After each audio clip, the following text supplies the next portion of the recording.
What started as a Saturday morning coffee date turned into a podcast where we chat about things like faith, family, finances, and so much more. We're just a husband and wife living this devoted life, and we're here to help you live this devoted life too. If you enjoy this podcast and want to help support our ministry, there are a few things you can do. Please subscribe to this podcast, leave us a review, and share these episodes with your friends so that you can help them live this devoted life too. Welcome to another episode of This Devoted Life podcast. I am super excited today because we are diving into one of my favorite topics, which is homeschooling.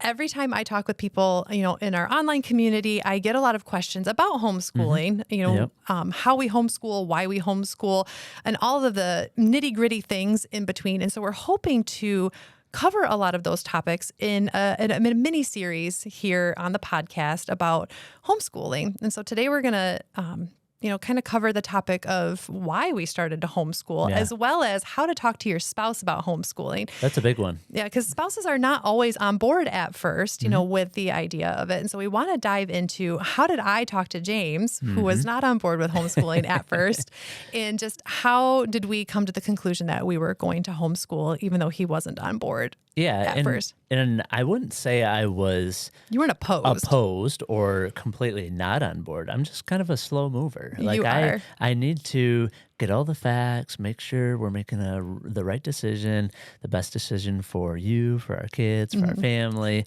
and everything. But I will give you 100% of the credit for not only the idea, but also really obviously putting it into motion. Yeah. So, now it's become a real, almost like a passion of mine, this homeschooling journey that we're on. Yeah. But it didn't always start like that.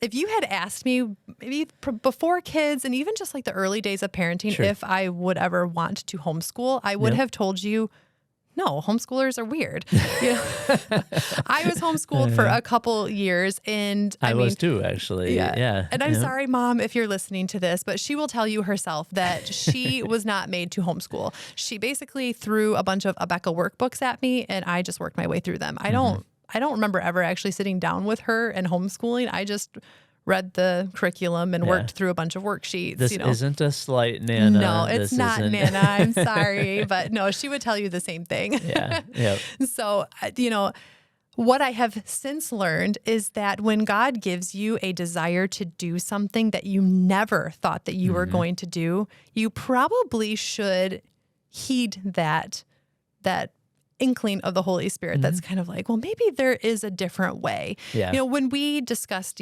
like pre-marriage and just like when we have kids, what do we want to do? You had gone to a private Christian school, and I think that's kind of what we always assumed that we were going to do. Sure. Then as our son was getting to be kindergarten age, I really just started feeling this call to homeschool. And it was something that completely surprised me because, like I said, I didn't think that I would ever want to teach. I never had a desire to teach. I had a lot of friends who, went off and became teachers after high school and just like loved kids. I knew I always wanted to be a mom, but I knew I didn't want to teach because I don't want to have to deal with everyone's kids all day long, you know? That was just my really selfish, like, I love my kids, I don't love yours, type of thing. Yeah, I'm very thankful that we all have different, things that drive us, things that motivate us, things that we enjoy doing, because as a whole, we do a really good job. But yeah, I definitely would not have the patience to be a teacher. Well, and there's room for growth there, because what I was trying to say was that, like, I now am passionate about other people's kids with like homeschooling and stuff too, because I want to be able to support You've definitely grown, right? In your journey. So, those really, kind of almost selfish, immature thoughts, you have, God will grow you in those areas. And it's kind of funny because he seems to really like to take those areas that you don't want to give over to him and kind of flip them on their head, Yeah. But I think the thing that really just got me wanting to homeschool was as he was approaching kindergarten. We didn't do any formal preschool or anything like that. The preschool years, I did very lightly preschool him. If you include preschooling, we are now coming up on our 6th year of homeschooling, or seventh year of homeschooling, which is crazy to think about. what I realized was that homeschooling really is just an extension of parenting because you are already teaching your children, whether passively or actively, as a parent, you are already teaching your children.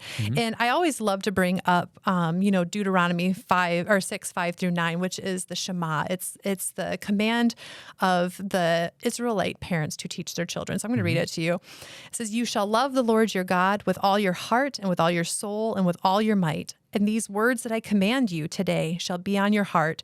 You shall teach them diligently to your children, and shall talk of them when you sit in your house, and when you walk by the way, and when you lie down, and when you rise. You shall bind them as a sign on your hand, and they shall be as frontlets between your eyes. You shall write them on the doorposts of your house and on your gates."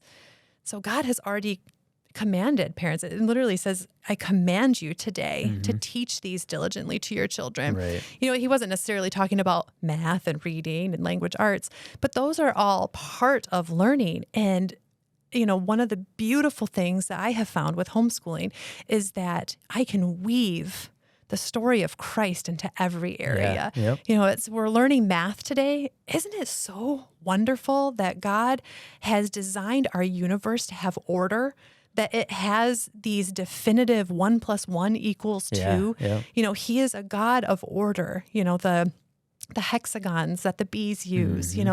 God designed that. It's one of the strongest structures in the world, that shape. And it's just like there are so many things that we can weave into our homeschool that just brings God into our learning. I'm trying to set before them a feast that is broad, but that always points back to the ultimate teacher, which is God himself. And just because he has given us all of this.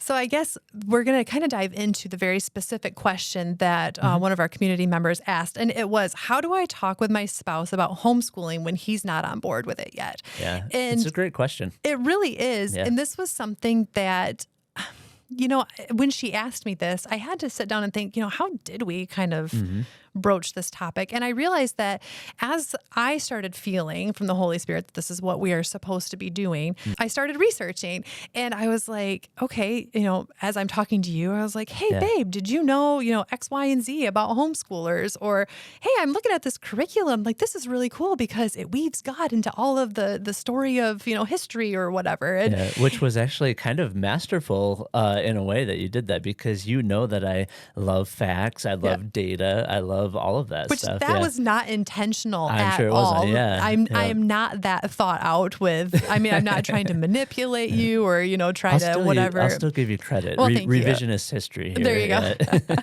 So I guess that was probably the first thing that I would recommend is if you are interested in homeschooling and your spouse is not on board yet, spend some time researching and don't just dump a bunch of facts on him, but or I guess her, because it could be the husband that's wanting to spearhead it too. Yep. But bring facts just organically into conversation because, as we talk, we share things that we're learning or whatever, or things that we're excited about. And so we just continued to discuss these things in really bite-sized manners. Yeah, it wasn't. It even helps with the familiarity of it. Exactly. It's something that maybe used to be a new concept, but now we literally have talked about it on and off for the past 6 months or 6 years or whatever it might be, and so now it just becomes kind of a daily natural thing. Yeah. It became a regular conversation in our home where we would just kind of, talk about it for a few minutes. It wasn't any long, extensive conversation to start out. It just was,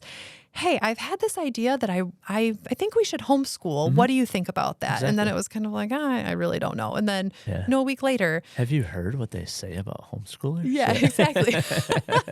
So just having bite-sized conversations, I think is one of the first ways that you can start communicating with your spouse about it.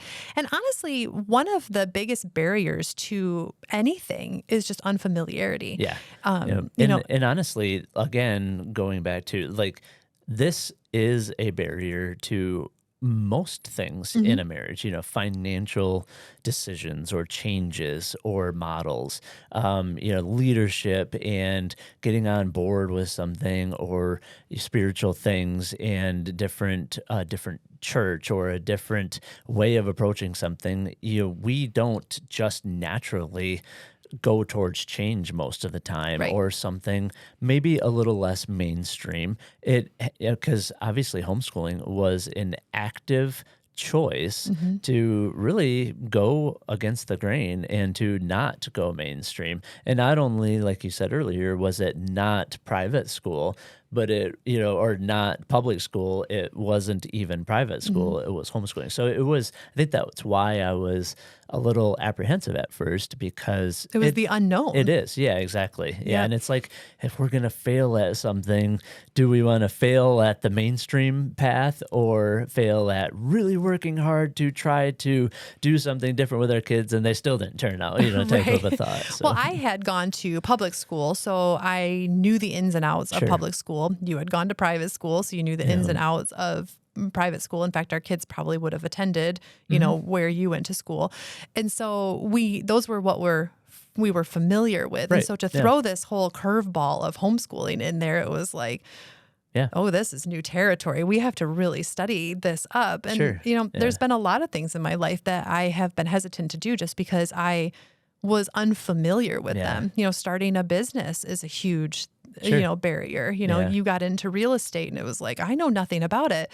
But then once you spent hours and hours and hours researching, getting into real estate, all of a sudden you thought, I can do this, because you became comfortable with it. You became informed. You became knowledgeable in that area. Yeah, that process really cements in the confidence. Exactly. And just, it's like, we might fail at this, I mean, the end of the story is not written yet. Our kids are still young and whatnot. But like you said, I'm honestly kind of shocked. 7 years. I mean, that's a long time. It is. And that is kind of a testament to, we made a decision. We, maybe you'll get into this, but, we kind of really talked to each other about, all right, we're going to reevaluate this regularly. But here we are 7 years later and could not be happier. Yeah, exactly. Yeah.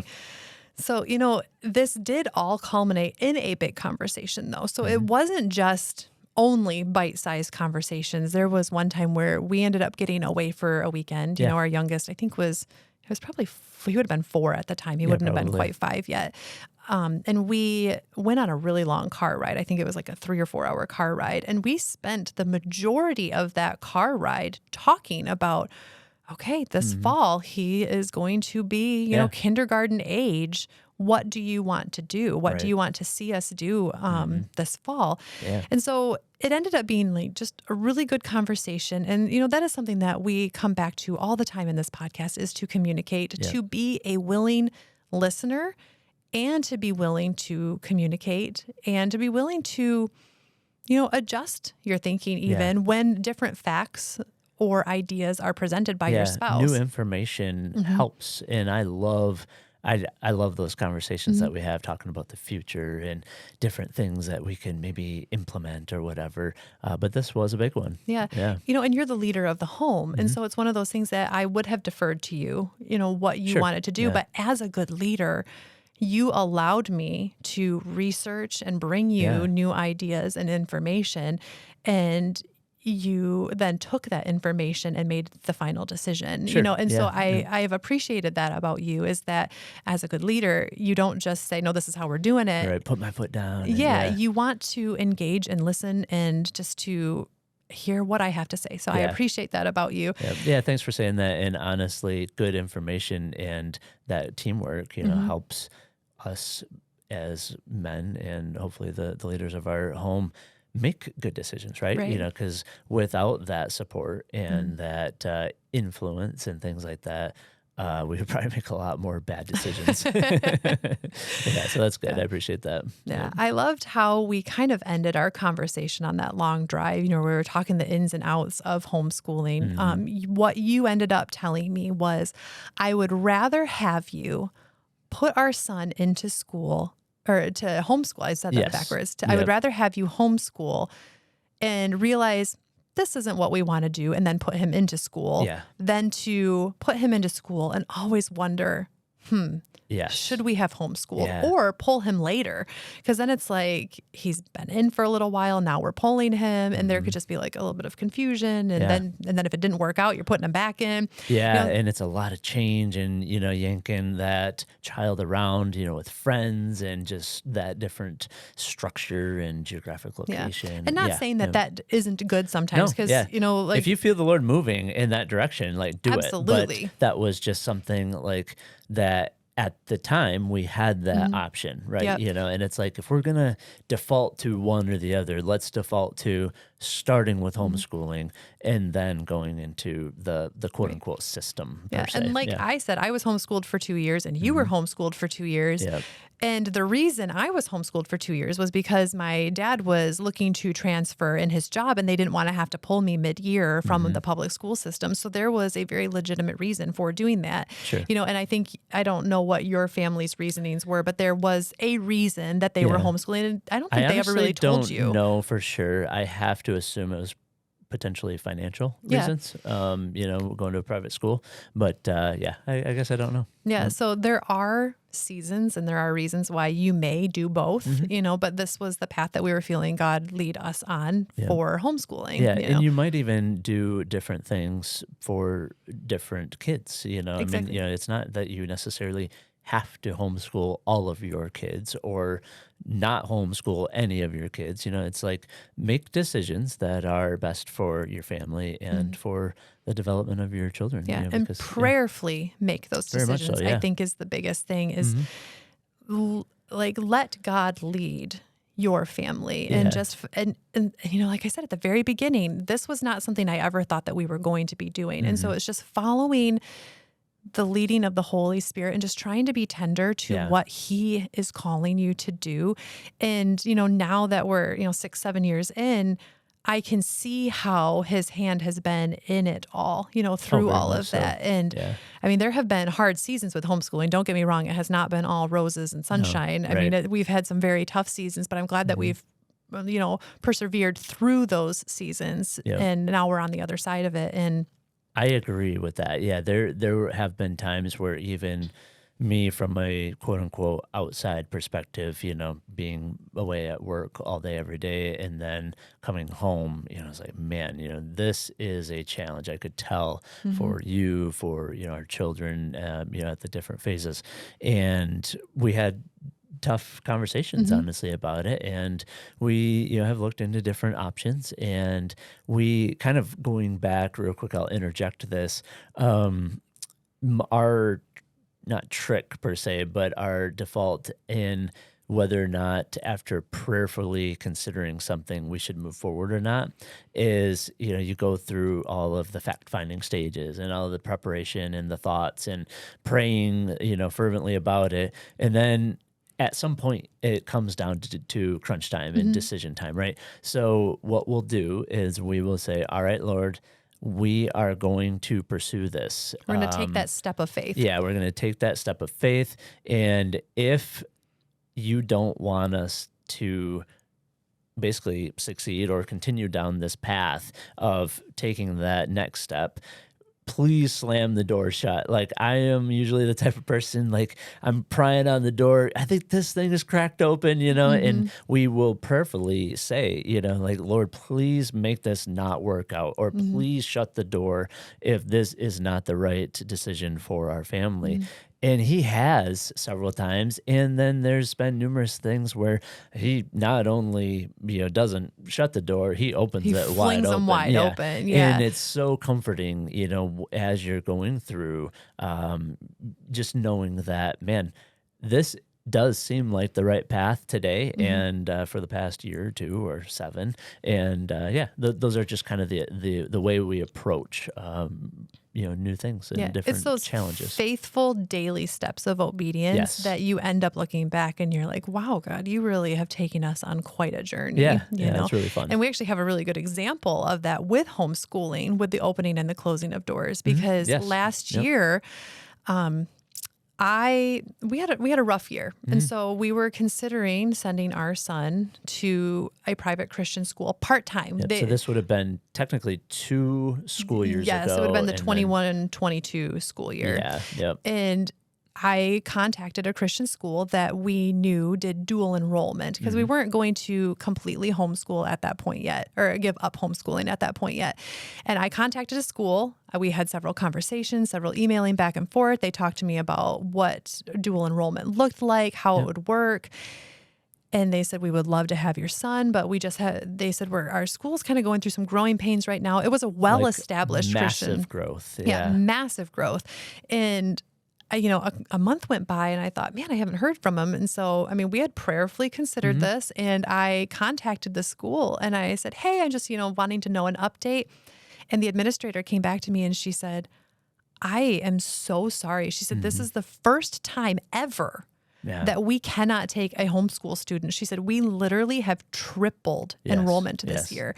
And she said, we can't take him. And I was like... And this was after reaching out to them several times. You kind of like skipped to the punchline, but that was not for lack of effort or, just waiting too long until they had been already filled up. Like literally you had reached out to them numerous times. It was a step that we were ready to take. And we asked God, like, if this is what you want us to do, do it. And the door was firmly shut. Yep. And I thought, okay, well, that's it.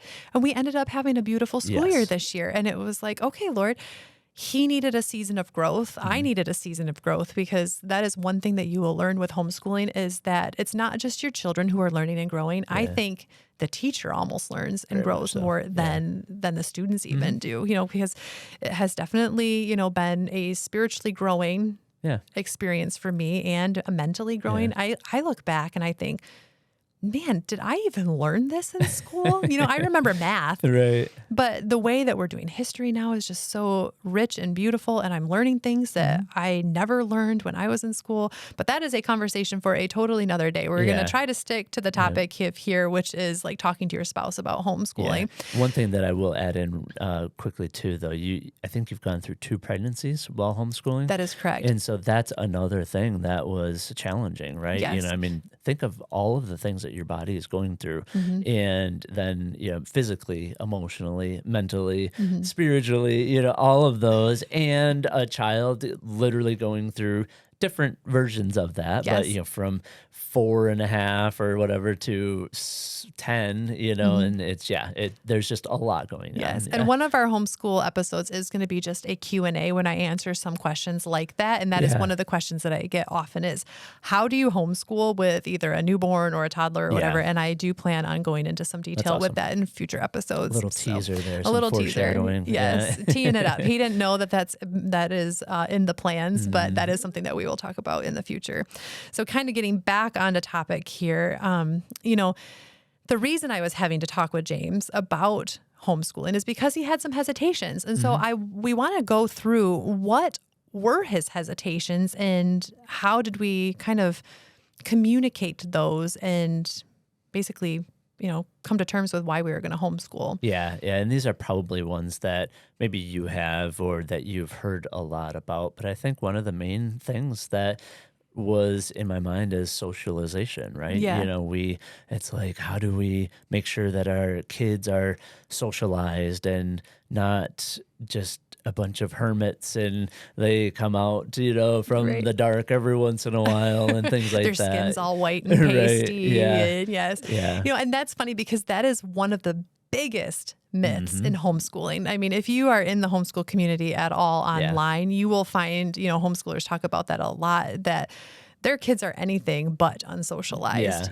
If you look at a traditional school system where you have 20 plus students, all the same age, sitting in a classroom, learning together, that's not real life. Yeah. When you get into the workforce, you are going to be working with people who are older than you, younger than you, different than you, different genders. And just, you're going to experience something that is nothing like school. And so it really doesn't prepare you to be truly social. Yeah. You're socializing with your peers. And I think it is, and you do need to have moments or times when you're getting together with peers and Yeah, regular there has times. to be structure. There has to be all these things. But yeah, no, I Yeah. mean, the traditional schooling method has plenty of flaws too, right? Exactly. Yeah. Yeah. And between homeschool co-ops, classes that they can take, Yeah. we do stuff at our nature center. The kids take a nature class there. There are so many different resources, even just taking your kids shopping midday Yeah. and having them interact with the cashier and, the Little people. math lesson there. And Yes. Yeah. It was so sweet the other day. I took the kids out to eat while we were camping and you were gone. Mm-hmm. And while we were sitting there, my son happened to notice an older gentleman who was sitting all by himself. Yeah. And he wanted to pay for his meal. Like he was like, "Mom, do you think we could afford to do that right now? Can we pay for his meal? I want to know what his story is." Yeah. And so we started talking with the waiter that was there. I noticed who was waiting his table. And I said, "Do you know what his story is?" And he goes, "Oh, he is just the sweetest gentleman." He said he comes in every week, orders the same thing, and it just was like, those are the real life experiences. And I'm not saying you can't do that if you're not homeschooling, but it's not that your kids aren't unsocialized, as homeschoolers, I guess is what I'm getting at. They still notice, interact, want to talk to other people. Yeah. And honestly, I have been blown away at the homeschool community and how many resources there are out there. Again, even like I don't think that I realized there were hybrid programs and things like that. And like you said, literally both of us were homeschooled for a couple of years. They happened to be in early, the early years elementary school. But there are so many different resources and organizations and groups and just events that literally you and the kids are doing things all the time. Yeah, there are homeschool sports programs. Yeah. I mean, we did Upward with the kids. Even that, I was like, okay, is this going to be like some homeschool dad with, a handful of kids and whatnot? And again, I was blown away. The Upward program in our region, I mean, there's hundreds of kids, and these people, they're all volunteers and whatnot, but they are like coaches in their different schools and organizations already anyways, and they're just putting in the extra time and effort, and it was a well-oiled machine. I was very impressed. Yeah, so there is just a ton of different things. In fact, your public school system probably has a way for your homeschooler to get involved, because I know that you can oftentimes enroll in all the elective courses, especially in high school. You can check with your local public school, but a lot of them will take them for elective courses, and which will then qualify them to play sports with the high school too, if that's something that you want to do. But you just have to be plugged into your area, know what is available to you as resources for your student. If there is I think one thing you said to me was, like, what if you come up on something that you just don't feel comfortable teaching? And it's like, well, man, there's all kinds of online tutors. There are, there's physical tutors that we can take him to. He can, elect a class at a school somewhere where they are teaching him, whatever, or all of our kids. So there are a plethora of resources. And that was one of the things that you were afraid of, was that,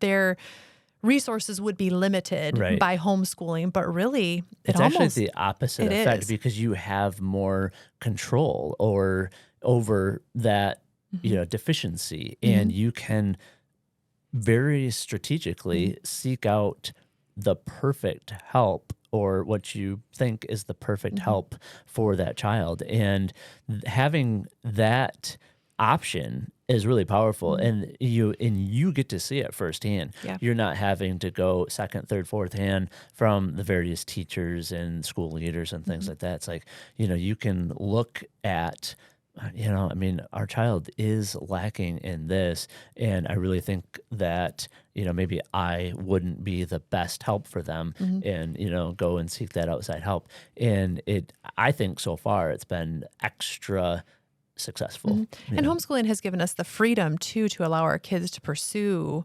things that they enjoy as well, because there's not so much time wrapped into academics necessarily, because there's a lot of wasted time in school, There is, with like time between classes and having to sit down and quiet students down and get the class rolling. Right. So they have much more freedom and opportunity to do things. I know some people who, whose kids, they're licensed in a trade by the time they're done with high school because they had the freedom to do that because they weren't trying to finish up high school credits. Are they looking for a job? We're looking for some Right. employees for the skilled trades. Yeah. So that is good. Yeah, it gives a lot more freedom. So if you, are just questioning, how am I going to support my student in different areas? Like, is that a barrier to entry with this? I want to encourage you. No, check your area out. There are probably far more resources than you realize in your area. Very much so. In our area, we have a group. It's called Chem Ministry, where they send out a weekly email that tells you all of the upcoming homeschool trips. It tells you anything that is open to homeschoolers. Like you can go and fly in an airplane at the local airport and meet pilots and just. I want to go. I know, right? I mean, there's just all kinds of opportunities that you're not even aware of until you really start to research and steep yourself in the homeschool community. Yeah, get plugged into those different resources. Yes. And, it's surprising. And so that was something that you were a little, I don't know if this is why I want to homeschool, but then the more you became knowledgeable in what was available as a resource for our kids, right. You thought, okay, there's something to this. Yeah, for sure. Yeah. Another one, I think we've really kind of already hit on this one, but is homeschooling as good as a public education or a private education? And you shared quite a bit of data honestly with me that really, affirms that homeschooling is a good option and refutes that the other options are better. Yeah. And, like we had said, there's not a one size fits all. No, not everyone is called to homeschool, but statistically, homeschoolers score higher on ACT tests. Yep. They also are more likely to complete college, right. which is interesting. Just like as a demographic, most homeschoolers, when they go to college, not all do, but the ones that do complete it. Yep. And then the other thing, and I think you saw this where you went, because he went to Michigan Tech for a college. He said there were just a ton of homeschoolers there. Yeah. So, and it's like a pretty elite STEM university, so if you go there, it's way up in northern Michigan and it's intense winters and things like that. So it's a hardy group that goes there and then an even hardier group that actually graduates with a degree from there. Right. But most, definitely in our region and, the surrounding states or in like the real, Dow Chemical, BASF, different large companies, they will say like, oh, you went to Michigan Tech, like what engineer are you? Because that's pretty much, like what you do when you go to Tech. Those STEM. But there were a ton of homeschoolers, and this was, I'm kind of dating myself, but this was 15 years ago, and I was surprised back then, but I kind of fell back into that trap where I don't know, is this as good as it should be or it could be for our kids? Well, just because there is that social perception, right. And sometimes when you see that social perception, you start to adapt that, and it's like, well, man, everyone thinks homeschoolers are weird, right.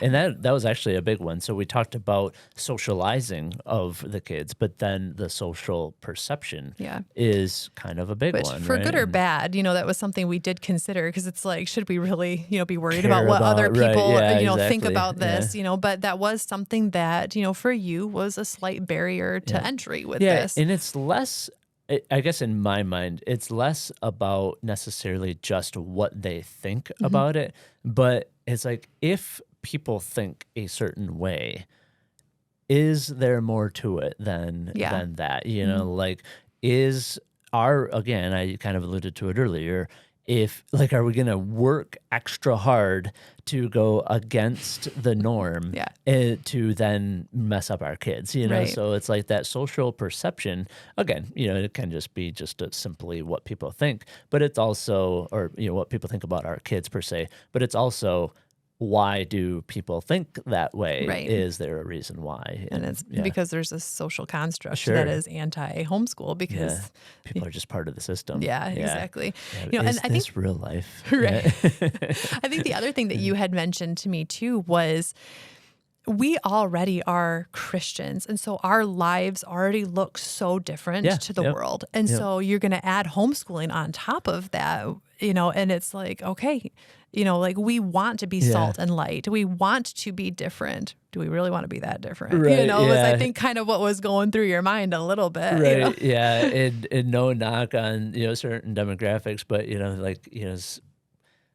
as we kept having more kids and as we don't do this and we do that and we, now homeschool on top of all of that. And it's just like, okay, is this going to create even just a hurdle for our kids to overcome? Right. And, just are they going to be excluded from different things and events that we actually do want them because we don't do all these other things, So, yeah, again, I wouldn't say I overanalyze, but I heavily analyze. You look at things from so many different angles before making a decision. Yeah. And one thing that's been really cool is that since 2020 and COVID, homeschooling has absolutely boomed, and it has become a very normal thing now for homeschoolers. Yep. And that was one of the things I was very thankful for homeschooling. And in hindsight, I think it's why God had us homeschool from the beginning. Yeah. When 2020 hit, that was 3 years ago. Right. Yeah. I had some people ask like, how did school go? And I was like, man, we finished early. This was fantastic. We didn't have any co-op. We got everything done. We were done by early May. We were just outside enjoying life, at home, So I was very thankful during that time that I was not having to scramble during that time. And I sympathize with those of you who did, because I know that must have been just an absolutely terrible situation. Yeah, and so sure. this isn't a bash on that at all, but this is just me being thankful for where we were at that time. Well, it was actually a confirmation, one of those continued open doors, that, people did ask us like, how did you decide to homeschool? And they were almost jealous of us in a way that we really were ahead of the curve. We were already doing what they were being forced to do. Yeah. Yeah. And so, it was just extra easy to like, oh man, thank you, Lord, for directing Shanda and our family this way years before, because it really streamlined that whole, era of our world. And it really helped a lot. And that's one of the themes you'll probably hear us come back to on this series a lot, is just the freedom that homeschooling brings. Yes. And our next podcast is actually going to be on the pros and cons of homeschooling, because there are cons to homeschooling. Sure. So we want you to be fully prepared and equipped before making a decision to homeschool, because as we've said before, it's not for everybody. Yep. And so we want to be pretty candid about what the pros and cons of homeschooling are as well, because it's not the only choice. And so and we, like we alluded to earlier, we do analyze yearly or probably weekly sometimes. Is this what's best for you, for our family, for our kids? And we reassess, and we are not going to sit here and say, we are only ever going to homeschool and staunchly, put our foot down, because again, just like the Lord had this for us and kind of surprised us, if you will, for this phase of our life, he might surprise us for the next phase of our life. And maybe there's a better option for our family. So this is an encouragement, but also a little bit of a promotion, where if you are considering it, hopefully we, throughout this series, will give you some good content to help with that consideration, but also encourage you that, man, we could not be happier. Yeah, we love it. Yes. I think with that, wanting to hold loosely to homeschooling and literally just letting God direct our steps. I think a really good example or illustration of that is a little boy got his hand stuck in a vase. And maybe you've heard this illustration before, but it's just what came to mind. But a little boy got his hand stuck in a vase and he couldn't get his hand out. Yeah. And, they were so frustrated. The parents were like, I can't get his hand out. They were trying everything, like peanut butter and just like all the things. It was a very valuable heirloom Yes. for the family, and it was really important. Yeah. Yeah, so it was a valuable piece of, pottery. Well, they ended up having to break this vase in order to get the little boy's hands out. And when he got his hand out, they found the reason that they could not get his hand out was because he had his hand clenched so tightly to a penny. Yeah. So they had to sacrifice the valuable heirloom for this penny that this little boy was just holding on so tightly to.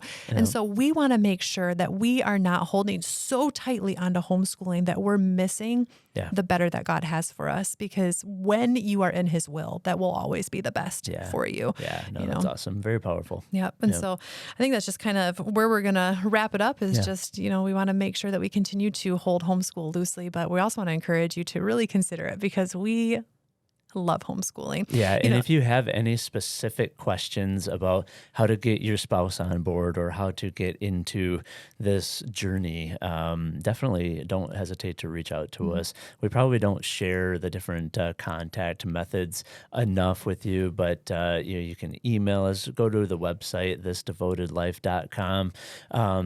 Email us at podcast@thisdevotedlife.com. Reach out to her on Devoted Motherhood on Instagram.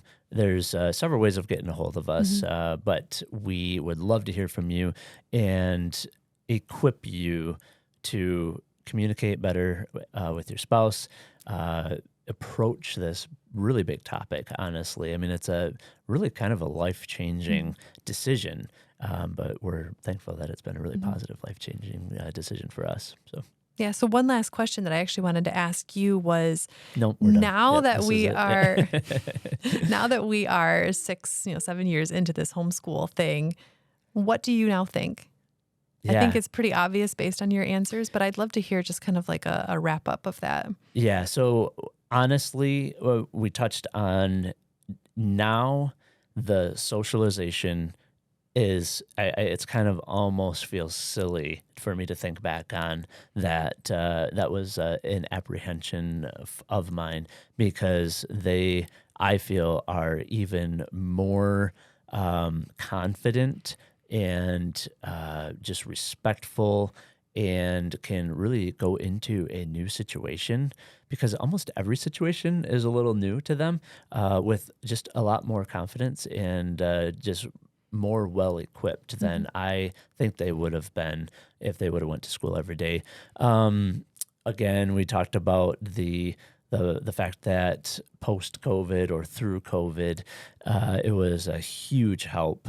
So that was another unforeseen blessing that we had by making the decision.